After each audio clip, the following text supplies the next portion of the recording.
बहुत सारे डिस्कशंस हो रहे हैं और उसमें स्पेसिफिकली एक डिस्कशन बहुत ज्यादा सामने आया है इन्वेस्टर्स के साथ जब हम डिस्कशंस करते हैं तब, वो है कि सर पैसिव इनकम भी चाहिए साथ में। सो पैसिव इनकम चाहिए, इसलिए कुछ इन्वेस्टमेंट्स करें क्या हम।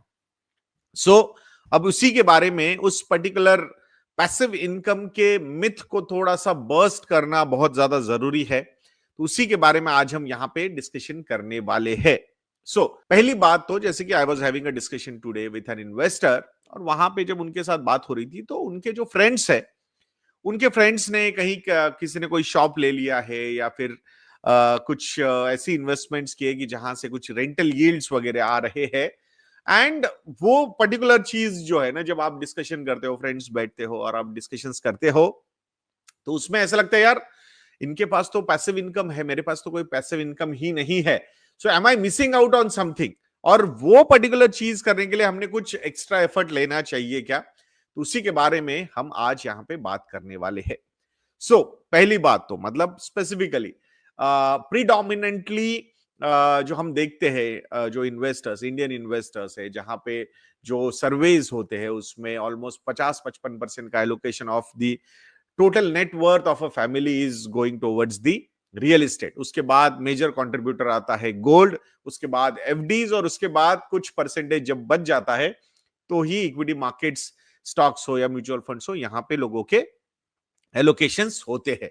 ये जो चीज है, अब उसी को थोड़ा सा समझेंगे कि ये मतलब आप लोगों ने देखा होगा ना, आप में से बहुत सारे लोगों के पास साथ या आजू बाजू में यही हुआ होगा, आपने एक घर ले लिया, ईएमआई वगैरह आप भर रहे हो, और धीरे धीरे धीरे एक एक माइंड सेट होता है अपने इसमें कि भाई मुझे डेट फ्री हो जाना है, लोन फ्री हो जाना है। जैसे आप लोन फ्री हो जाते हो, actually subconscious mind starts working कि यार और एक प्रॉपर्टी ले लेते हैं, अपना इनकम वगैरह अच्छा है तो ईएमआई और ले लेंगे, और टिपिकल एक दूसरी प्रॉपर्टी हो जाती है, उसमें से रेंट वगैरह आएगा, another passive income thought process. तो ये जो चीजें हैं, तो मतलब lot of time these particular things give a kick कि हाँ सेकंड इनकम आ रहा है, अदर इनकम, पैसिव इनकम आ रहा है मेरे पास। अब पॉइंट वही है कि बहुत बार रियल एस्टेट रियल एस्टेट नए इन्वेस्टमेंट डबल, मतलब दो बार दूसरी रियल एस्टेट, तीसरी रियल एस्टेट, ये सब चीजें जब हम देखते हैं, इन्वेस्टर्स जब ये सारी चीजें करते हैं, तो फाइनेंशियल गोल्स जो होते हैं ना, कंप्लीटली यहां पे कॉम्प्रोमाइज हो जाते हैं। बिलीवर्स की जिस तरीके से ऑलमोस्ट 25 to 30 सेशंस हम मंथली लोगों के साथ कर रहे हैं यहाँ पे, और वहां पे सबसे ज्यादा अगर कोई चीज सामने आती है तो lack of financial goals awareness, यही हमें समझ में आता है। यहां फाइनेंशियल गोल्स क्या क्या होते हैं यही पता नहीं होता, एंड दैट्स व्हाई ये पर्टिकुलर जो इन्वेस्टमेंट के थोड़ी गलतियां है ये होती जाती है। एक चीज अच्छी है कि एटलीस्ट एक फिक्स्ड एसेट उनके आंखों के सामने नजर आता है, तो लोगों को थोड़ा अच्छा लगता है, एक साइकोलॉजिकल एक कंफर्ट आ जाता है। But when the goals will start getting realising, goal realisation जब हो जाएगा, स्टार्ट हो जाएगा after 10 years 15 years, at that point of time इन्हीं रियल एस्टेट प्रॉपर्टीज में से partial withdrawals will not be available, और ये सबसे बड़ा प्रॉब्लम उस वक्त क्रिएट हो सकता है।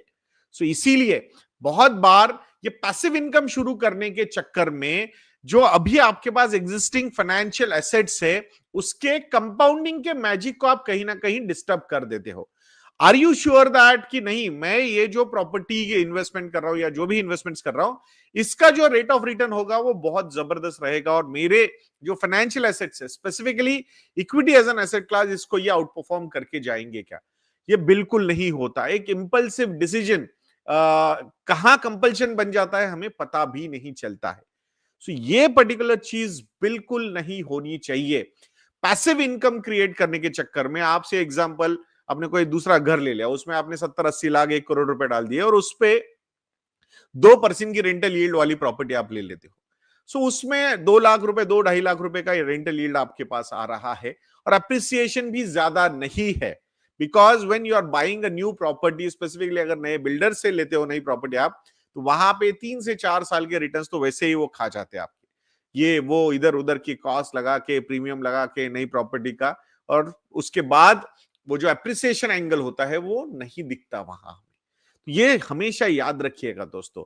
सो पैसिव इनकम क्रिएट करने के चक्कर में एक बहुत बड़ा एसेट वहां पे आप लॉक कर देते हो और ऑल अदर फाइनेंशियल गोल्स को हम वहां पे कॉम्प्रोमाइज करना शुरू कर देते हैं। तो ये चीज कभी भी नहीं होनी चाहिए।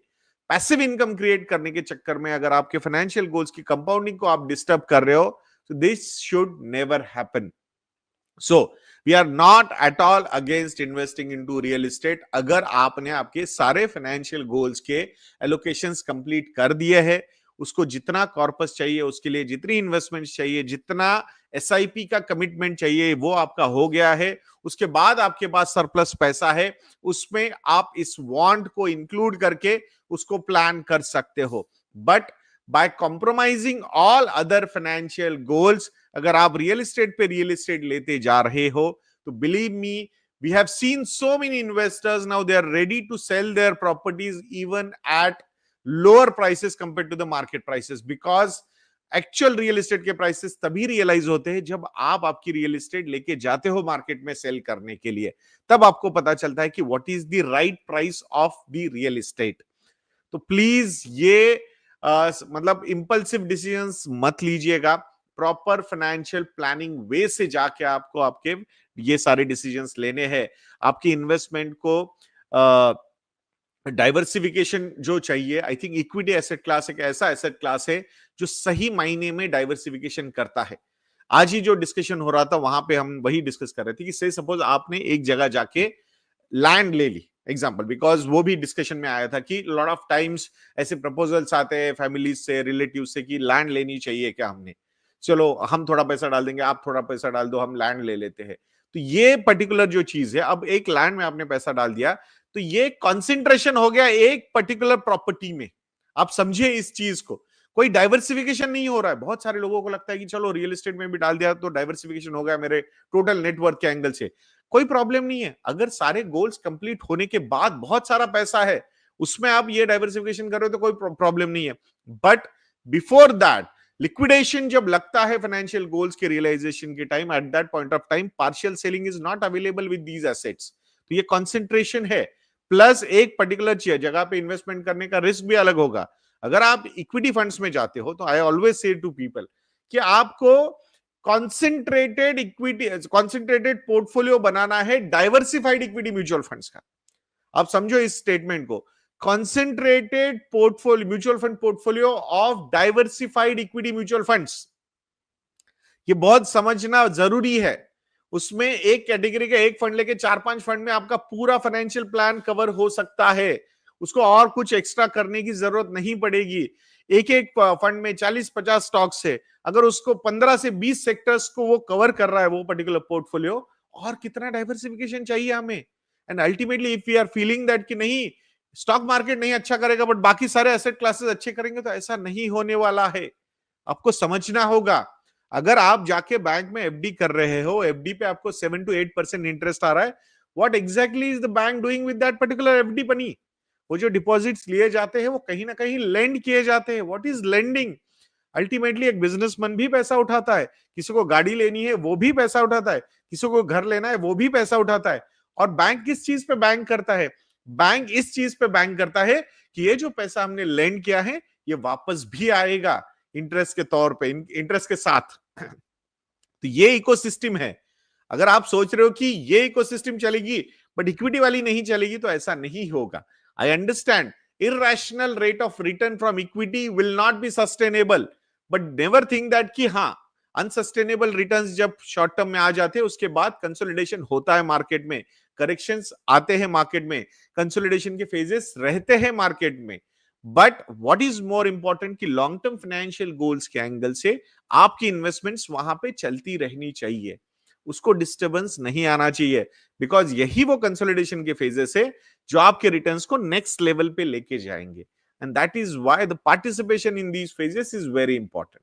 ठीक है। So again coming back to the case कि डाइवर्सिफिकेशन इक्विटी एसेट क्लास में काफी अच्छा होता है। सेकंड इनकम जनरेट करने के लिए अच्छा खासा फाइनेंशियल एसेट निकाल के रियल एस्टेट में क्रिएट करना is not going to help you कि वही जो इक्विटी एसेट क्लास है उसके कंपाउंडिंग को डिस्टर्ब करके अनसर्टेन टेरिटरी में जाना, ये कोई पॉइंट नहीं नजर आता है। बहुत ज्यादा पैसा है, सारे फाइनेंशियल गोल्स कंप्लीट हो गए, उसमें अगर आप डाइवर्सिफिकेशन के एंगल से 25-30% का रियल एस्टेट लेना चाहते हो, उसमें प्रॉब्लम नहीं है। वो वेल्थ मैनेजमेंट का एंगल है, जब एसेट्स बहुत बड़े हैं। But when the assets are limited to your financial goals, तो वहां पे ऐसे इंपल्सिव डिसीजंस आपने नहीं लेने चाहिए। ये बहुत ज्यादा स्ट्रांगली हमें यहां पे लगता है। तो आई जस्ट फील दैट कि आपको ये पर्टिकुलर केस अच्छी लगी होगी। और अगर आप आपकी केस स्टडीज हमारे साथ शेयर करना चाहते हो, जिस पे हमारे ओपिनियंस चाहते हो, या फिर आपको फाइनेंशियल प्लानिंग के लिए सेशंस बुक करने हैं, तो आप व्हाट्सएप भी हमें आपकी केसेस कर सकते हो, या फिर ईमेल भी लिख सकते हो, parimal@investedna.in, या फिर contact@investedna.in, या फिर gaurav@investedna.in। तो यहाँ आप आपके केसेस भेज दीजिएगा। कौन से स्टॉक से, म्यूचुअल फंड से, ये भेजने की जरूरत नहीं, केस भेज दीजिएगा। और उसके ऊपर अगर आप वन ऑन वन सेशन की जरूरत लगती है, तो फिर हमारी टीम आप लोगों के साथ डिस्कशंस कर सकती है। इंटरेस्टिंग केसेस अगर रहेंगे तो definitely we will try and cover in the videos also. So WhatsApp number is also there and email IDs are also, you people know that कि कहां पे आपको contact@investedna.in पे ये भेजने हैं।